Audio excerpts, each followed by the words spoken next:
Israel Iran സംഘർഷം പുതിയ തലങ്ങളിലേക്ക് വ്യാപിക്കാൻ സാധ്യതയുണ്ടെന്നുള്ള ചില സൂചനകൾ ലഭിച്ചതിൻ്റെ പശ്ചാത്തലത്തിൽ ഇന്നത്തെ ട്രേഡിംഗ് സെഷനിൽ മിഡ് ക്യാപ് സ്മോൾ ക്യാപ് സെക്ടറിലെ സ്റ്റോക്കുകളിൽ ഹെവി സെല്ലിംഗ് പ്രകടമായി. Mid cap index 1.64%, small cap index 1.77%മാണ് ഇടിഞ്ഞത്. ഇന്ന് നിഫ്റ്റി 0.08% ഇടിഞ്ഞ് 24,793 ക്ലോസിംഗ് നൽകി. ഇസ്രായേൽ ഇറാൻ സംഘർഷം ഒരു വലിയ ജിയോ പൊളിറ്റിക്കൽ ടെൻഷനായി മാറാനുള്ള സാധ്യതകൾ വർദ്ധിച്ചു വരികയാണ്. ഇറാനുമായി ഇനി ചർച്ചയ്ക്ക് അവസരമില്ല എന്നും ഇറാനെതിരെയുള്ള ആക്രമണത്തിൽ അമേരിക്ക കൂടി പങ്കുചേരാൻ സാധ്യതയുണ്ടെന്ന് ബ്ലൂംബർഗ് ഇന്ന് റിപ്പോർട്ട് ചെയ്തതിൻ്റെയും പശ്ചാത്തലത്തിൽ മാർക്കറ്റിൽ സെല്ലിംഗ് പ്രഷർ പ്രകടമായിരുന്നു. കൂടാതെ അടുത്ത ആഴ്ച ഇറാൻ എന്തെങ്കിലും വലിയ രീതിയിൽ സംഭവിക്കും എന്ന രീതിയിൽ അമേരിക്കൻ പ്രസിഡന്റ് ഡൊണാൾഡ് ട്രംപ് ഒരു സൂചന കൂടി നൽകിയിട്ടുണ്ട്. ഇതും മാർക്കറ്റിനെ അസ്വസ്ഥമാക്കുന്ന ഒരു പ്രധാന ഫാക്ടറാണ്. കൂടാതെ കഴിഞ്ഞ ദിവസം നടന്ന US ഫെഡിൻ്റെ FOMC മീറ്റിംഗ് ഔട്ട്കത്തിലും അമേരിക്കയുടെ ഇൻഫ്ലേഷൻ വളരാൻ സാധ്യതയുണ്ടെന്നും അമേരിക്കയുടെ ഗ്രോത്ത് 1.4% കുറയും എന്ന രീതിയിലുള്ള ചില അപ്ഡേറ്റുകൾ വന്നിരുന്നു. കഴിഞ്ഞ ദിവസം നടന്ന FOMC മീറ്റിംഗ് ഔട്ട്കത്തിൽ ഇൻട്രസ്റ്റ് റേറ്റ് നിലനിർത്തുകയാണ് ചെയ്തത്. 4.25%, 4.50% എന്നിവയ്ക്കിടയിൽ ഇൻട്രസ്റ്റ് റേറ്റ് നിലനിർത്തുകയാണ് ചെയ്തത്.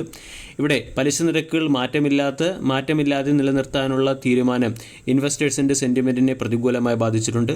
കൂടാതെ വരും സമയങ്ങളിൽ ഇൻഫ്ലേഷൻ ഉയരാനും അമേരിക്കയുടെ വളർച്ച മന്ദഗതിയിലാകാനുള്ള സാധ്യതയെയും ഇത് സൂചിപ്പിക്കുന്നുമുണ്ട്. ഇന്നത്തെ ട്രേഡിംഗ് സെഷനിൽ ഓട്ടോ സെക്ടറിലെ സ്റ്റോക്കുകൾ മാത്രമാണ് ഒരൽപ്പമെങ്കിലും ഡീസൻറ്റ് പെർഫോമൻസ് കാഴ്ചവെച്ചത്.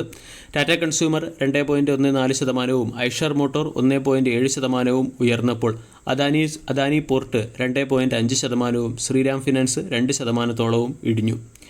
ഇന്ന് ഓട്ടോ സെക്ടർ 0.52% ഉയർന്നപ്പോൾ PSU ബാങ്ക് 2% ഇടിയുകയും മീഡിയ 1.91% ഇടിയുകയും റിയാലിറ്റി 1.60% ഇടിയുകയും metal 1.29%, bank Nifty 0.45%, financial service 0.38% ഇടിയുകയും ചെയ്തു.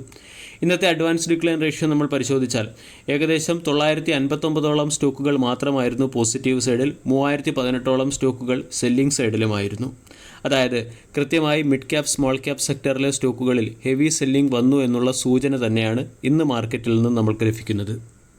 5 വർഷം കൊണ്ട് 600% വരെ റിട്ടേൺ നൽകിയ ഒരു മൾട്ടി ബാഗർ സ്റ്റോക്ക് ഇപ്പോൾ ഹെവി സെല്ലിംഗ് പ്രഷർ നേരിടുകയാണ്. സ്റ്റോക്കിൻ്റെ പേര് വരുൺ ബിവറേജ് ലിമിറ്റഡ്.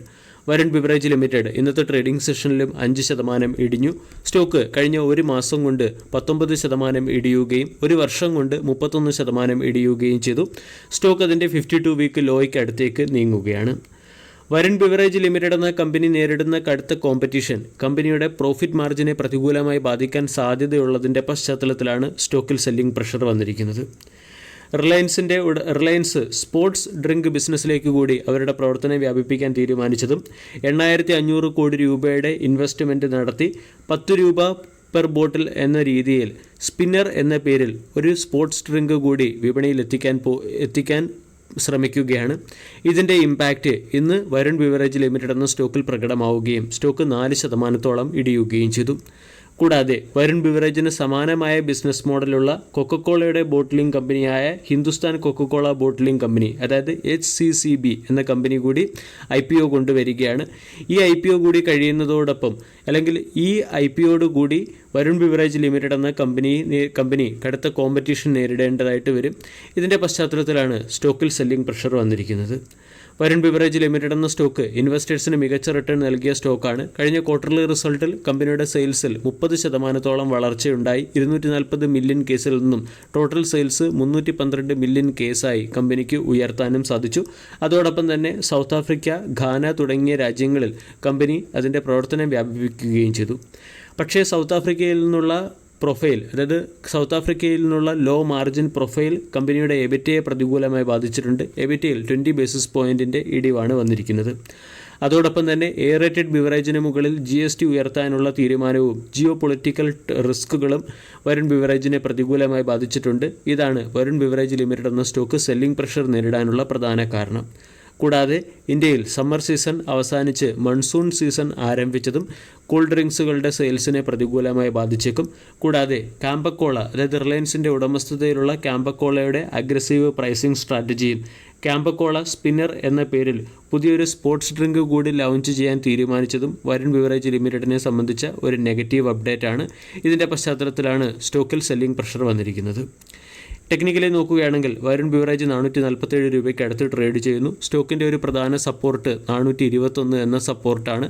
421 എന്ന സപ്പോർട്ട് നഷ്ടമായാൽ സ്റ്റോക്ക് പിന്നെയും ഇടിയാൻ സാധ്യതയുണ്ട്. അതേസമയം സ്റ്റോക്കിൽ ഹയർ ടൈമിൽ പൊസിഷൻ എടുക്കുന്നവർ തൽക്കാലം സ്റ്റോക്കിനെ ഹോൾഡ് ചെയ്യുക. സ്റ്റോക്ക് 400 എന്ന സൈക്കോളജിക്കൽ സപ്പോർട്ടിനടുത്ത് കൺസോളിഡേറ്റ് ചെയ്തതിന് ശേഷം ഹയർ സൈഡിലേക്ക് നീങ്ങാൻ ആവശ്യമായിട്ടുള്ള അല്ലെങ്കിൽ ഹയർ സൈഡിലേക്ക് നീങ്ങുന്നു എന്നുള്ള ട്രെൻഡ് ലഭിച്ചതിന് ശേഷം മാത്രം സ്റ്റോക്കിനെ ആവറേജ് ചെയ്യുക. വീഡിയോ എല്ലാവർക്കും ഇഷ്ടമായി എന്ന് വിശ്വസിക്കുന്നു. Thank you.